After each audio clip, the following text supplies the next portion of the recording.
కాకినాడ జిల్లా తునిలో ఒక టీడీపీ నేత బాలికతో అసభ్యంగా ప్రవర్తించాడు. జగన్నాథగిరిలోని గురుకుల బాలికల పాఠశాల విద్యార్థిని నిర్మానుష్య ప్రదేశానికి తీసుకెళ్లి అసభ్యంగా ప్రవర్తిస్తూ స్థానికులు కంటపడ్డాడు.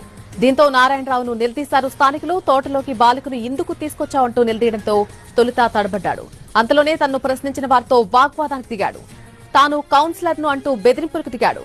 బాలిక ఎవరు అంటూ ఎందుకు తీసుకొచ్చావు అంటూ అక్కడ వారు ప్రశ్నించడం జరిగింది. ఇష్టం వచ్చినట్టు మాట్లాడుతూ బైక్ స్టార్ట్ చేసి అక్కడి నుంచి వెళ్లిపోయేందుకు ప్రయత్నం చేశాడు.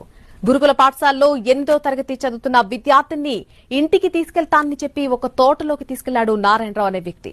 ఈ విషయం తెలిసి బాధిత బాలిక కుటుంబ సభ్యులు ఆందోళనకు దిగారు. స్కూల్ కు వెళ్లి టీచర్లు నిలదీశారు. తమకు సమాచారం ఇవ్వకుండా పాపను స్కూల్ నుంచి ఎలా పంపిస్తారని మండిపడ్డారు. దీంతో జగన్నాథగిరిలోని గురుకుల బాలికల పాఠశాల వద్ద కాసేపు ఉద్రిక్త పరిస్థితులు చోటు చేసుకున్నాయి.